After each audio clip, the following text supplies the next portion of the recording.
Obsidian's newest RPG, Avowed, is here. Now, it might be a divisive game to some if you look at reviews, and personally, I was disappointed by some aspects of the game quite a bit. But there's no denying it's finding a fan base, people are playing it, so if you are jumping in to play it, here are some tips for starting out, and some things that the game doesn't quite spell out for you. Here, I'll show you.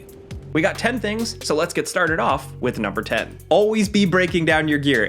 always be breaking. This is essential. I've heard more than one horror story of someone having to start Avowed over again from the start because, among other things, they weren't breaking down their extra weapons for precious crafting materials. Here's the thing. The game kind of explains how this whole tier system works, but what it doesn't do is emphasize just how crazy important it is to progression. It's arguably more important than leveling up. You absolutely 100% need to upgrade your weapons, or by the time you reach the second major area of the game, every fight's gonna be a slog.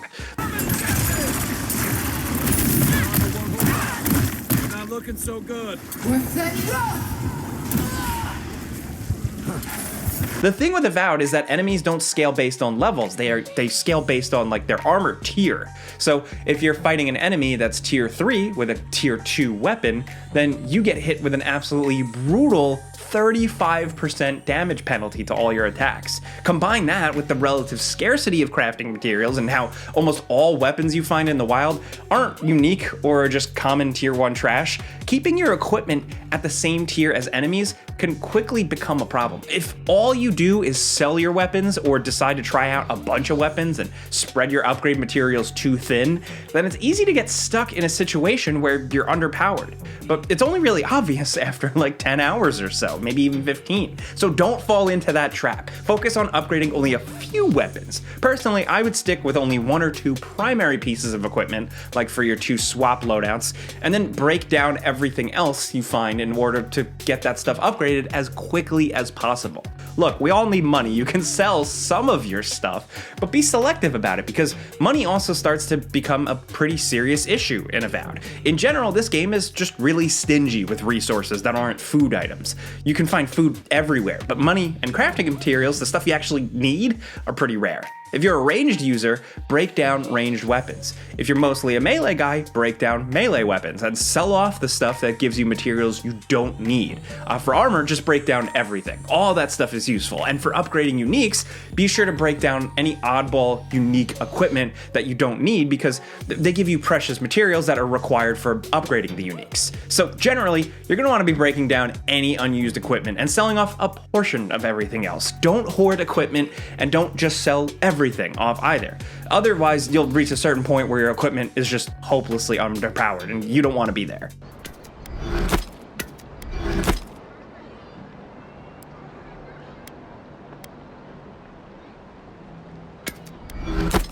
Next, over at number 9, look, we all really like Kai, but Giada is technically better. The starting companion Kai has the same voice as Garrus from Mass Effect, which automatically makes him like the first pick all the time.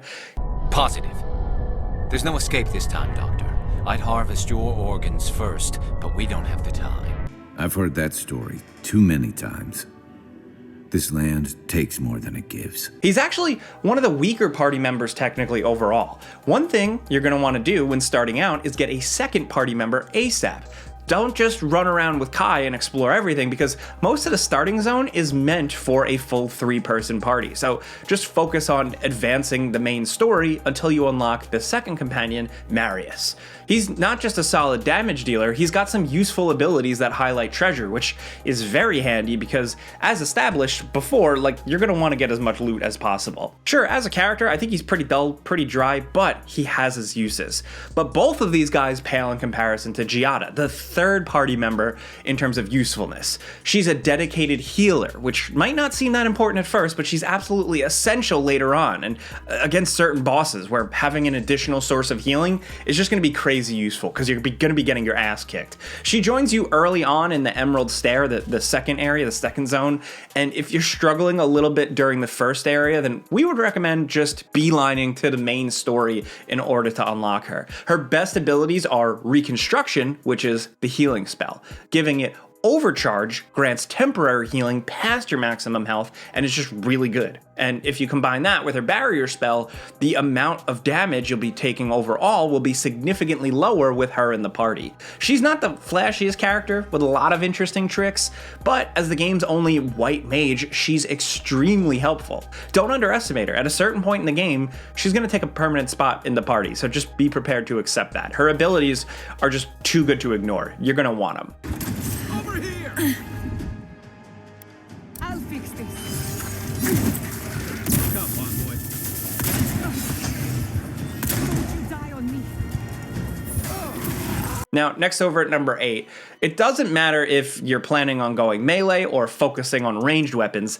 One thing you absolutely have to have with you is a common level 1 spell book, purely for the utility it brings. It's not something you need to have equipped all the time.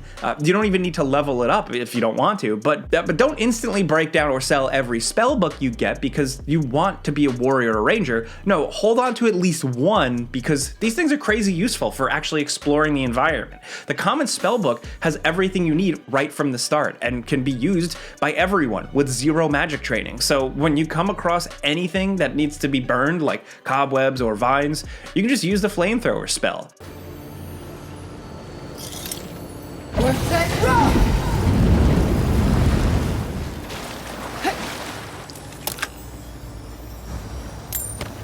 When there are switches that require electricity, use the lightning spell. And when there's a spot you need to freeze or cross a body of water, just use the ice spell. Of course, you can use elemental weapons or throwables or your allies for certain things, but the spellbook is just an all-in-one piece of equipment that can do it all, while each weapon can only have one elemental property usually. Now, like we established, you don't want to be upgrading 2 of the same weapon at the same time, so don't bother hauling around a bunch of elemental weapons for specific situations when you can just use the all-in-one spellbook. There's one other thing you'll need to traverse the environment, and that's grenades.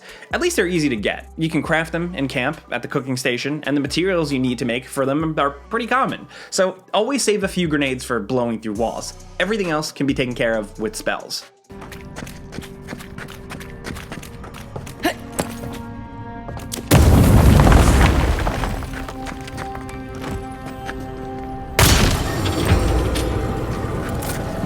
Now, next at number 7, here's something that the game doesn't really explain. In the wizard skill tree, you can learn spells. But hold on, why would you want to learn a spell if you can already cast it from a spell book? Well, if a spell is learned, then it can be cast at any time. You don't need the book equipped to do it, which is nice, I guess, but kind of pointless. The real effectiveness of learning a spell is that you can combine it with a spell book, and then you automatically get the next level of the spell. So if you unlock the fire spell and use it with the fire in the spell book, then you'll use both hands to shoot fire, doing double the damage. So learning a spell starts at level 1, and casting a spell from a spell book starts at level 1, but if you combine the two, then you get a level 2 spell. An important thing to keep in mind is that level 2 spells aren't always going to do more damage. Some of them add additional effects, like the ice spell adds bleed when it hits. They don't necessarily just straight up do more damage, well, like they always do actually cost more to cast, so keep that in mind, and read what higher level spells actually do before committing to anything. If you're a dedicated mage and there's not much reason to cast a spell while not using a book, you're a mage, is what you should be doing. They lower the magic cost of everything you cast and speed up the cooldown times by a lot, so using magic is just better with a book. Honestly, life is better with a book, but the game gives you the option to do it without one, which, like, you can if you want to, but you shouldn't. Next at number 6, okay, so we started this thing saying to break everything down for materials, but that doesn't mean that money is plentiful either. Avowed is a real cheapskate when it comes to money. Do not waste your money buying weapons from stores unless you're absolutely sure you need them. If you waste a lot of money early on, then you'll soon find yourself unable to purchase anything in the later game when you actually need to buy stuff from vendors once in a while. For most of the game, we were barely spending any cash in stores and still struggled to buy 1 or 2 things near the end of the game. And that was us being thorough, exploring a lot, and selling off items we weren't going to use. On the flip side, don't just ignore every store you find, because sometimes they do actually have things you want. Always stop and check out stores for 2 things: lockpicks and crafting materials. Always buy as many lockpicks as you can get. They're cheap and they're required for opening certain chests and locks, and unlike something in like Skyrim, you can't get by with just a few, because instead of a lockpicking minigame, the game just consumes lockpicks every time you click and unlock something. And depending on the difficulty of the chest, it costs more lockpicks to open it. So the more lockpicks you have, the more chests you open, and then the more money you get overall. Vendors are also extremely stingy about crafting materials. They usually only sell 2 or 3 if they sell any at all, but they're usually pretty cheap when they have them, so buy them up. Pass up on everything else. Only buy things when you think you really need it, and sell unused items that don't give you the crafting materials you need, like we talked about before. You think we're overselling all this, but just play the game, you'll see. You're gonna be desperate for money. So next to number 5, how do you actually get money? Well, it's pretty simple. Find the bounty board in the major towns of the game and do a bunch of those. You'll kill 2 birds with 1 stone. These bounties tend to drop unique equipment. They're usually in camps and caves with more treasure to find, and when you turn in the bounty, you get a solid amount of money for your trouble. With no respawning items in the game and no way to technically just grind for cash, doing the bounties is your best and really only major source of income in Avowed. The first bounty board is pretty easy to miss because the city's kind of weirdly laid out, but if you just look for any exclamation points on your map, then you'll find it.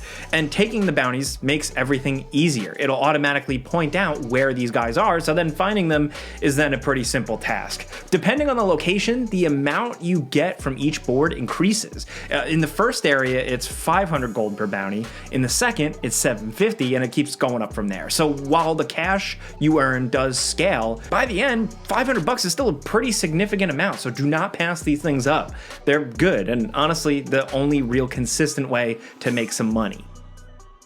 Next, over at number 4, one of the best things about Avowed is how each map is pretty densely stuffed with little secrets and things to find. Every little point of interest seems to be hiding something, usually worth finding. The first area, Dawn Shore, has a lot of ground to cover and a whole lot of loot to find, and while a lot of it is good, some of it is better. And here's a quick list of some of our favorite pieces of equipment we found in that first area that can be useful to just about anybody, just to help you out. First is the Wayfarer's Ring. You can find it on a skeleton north of the Watcher's Mirror on the Rise, which is the eastern part of the map. This is a pretty random spot that's easy to overlook, but the ring is worth hunting down because getting this ring gives you 20 points of health boost and essence regen from potions and food. Now, the health boost is what makes it so good. There are better ways to restore essence. Another solid unique are the boots of the Bricklayer here in the Pargrun Cache Ruins, which can be found to the east of Strangleroot, the cave you go right at the start of the game.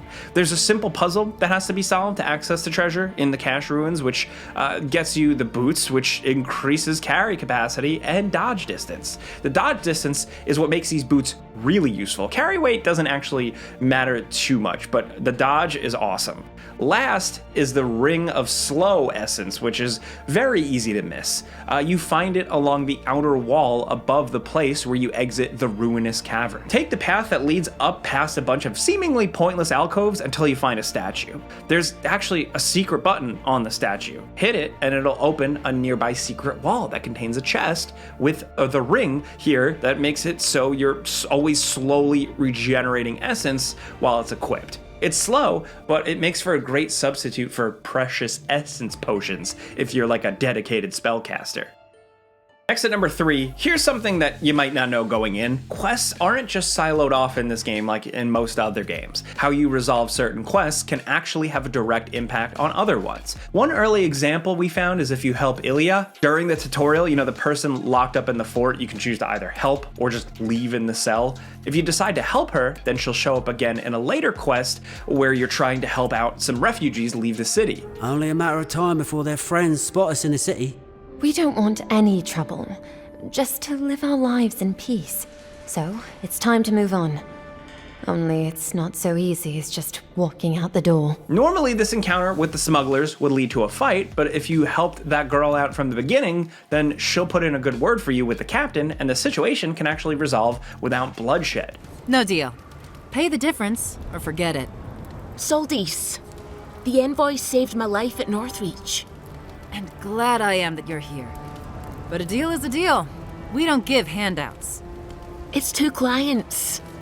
Believe me, you don't want to get on her bad side.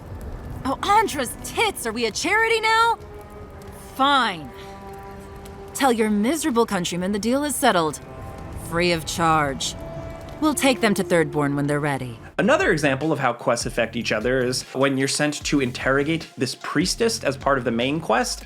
You can get her to talk using certain skill checks, or it's possible that you can use your reputation to convince her to help you. All these options are based on previous quests where you helped out people who needed it throughout the city. Why would anyone from Paradise trust the word of an Adiran, much less an envoy? That was you? Huh. All right.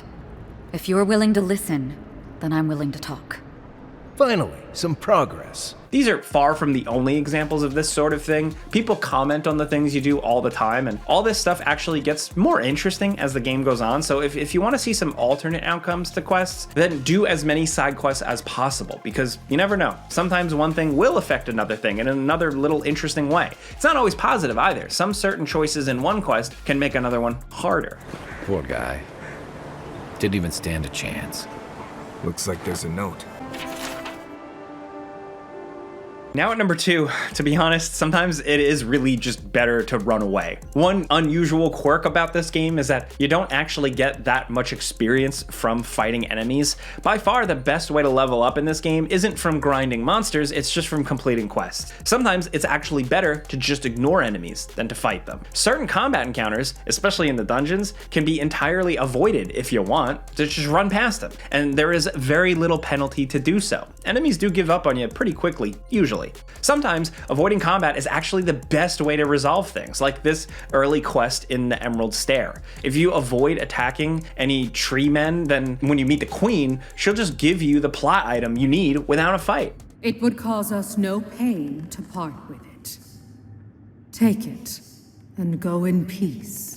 And even better, now all the enemies are no longer hostile, so you can run around just looting the area all you want. Combat is a major part of the game. It's awesome, and you're going to be doing a lot of it no matter what. It's not like you can avoid every enemy, but especially between major missions and the open world, if an enemy looks like it's going to give you problems, then there's no shame in just running away, because they're not going to give you that much experience anyway, and the fight will just be an unnecessary slog that's just a waste on your resources. You don't got time for that.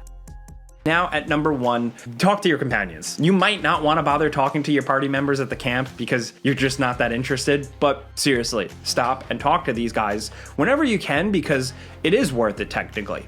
Bringing them with you and making friends with your allies by talking to them will eventually lead to them offering to quote-unquote train you. By the way, now that we've gotten to know each other, let me know if you want to train together. I've been watching your form, and I think we could learn from one another. They'll give you a few options, and depending on what you choose, you'll get a permanent stat boost. That's very big in Avowed. You want that. You only get to level 20 in the game, I believe, so your stats aren't changing all that much. So getting a +2 to might out of nowhere just from talking to a buddy, that's a huge boost. It's all about using your weight. Here, I'll show you. That's it. You got the hang of it. I look forward to seeing what you can do when we get back out there tomorrow. In the meantime, get some rest. So always stop and talk to these guys. Whenever you see a little exclamation point in the corner of the screen, the upgrades they give you are worth the hassle. Same for the annoying voice in your head. Listening to it will unlock forgotten memories. We have been here before. Does the new earth settle beneath your feet? They flee the roar of thunder. It shakes the birds out of the trees. Even now, they smell fear. You might not feel like doing these quests because they sound boring, and they kind of are, but the permanent buffs and things you get from them are very worth it. The first one gives you a 10% health boost, and all you have to do to get it is walk into this ruin, find the right thing, and select a few dialogue options. These stat boosts are some of the best upgrades you can get. Yes, stopping to go to camp all the time can be kind of annoying, but it is worth the trouble, believe us. So those are 10 things that Avowed doesn't quite tell you. These are good tips to get started, some things that we found useful, so we figured we'd share with you guys. Let us know how you're feeling on Avowed, whatever your temperature is, you love it, you hate it, let's talk about it, and if you got any other tips for people that you discovered, leave them in the comments. It can help some people out. But if you like this video, clicking the like button's all you gotta do. It very much helps us out. But we put out videos every day, so thank you for watching this one, and we'll see you guys next time.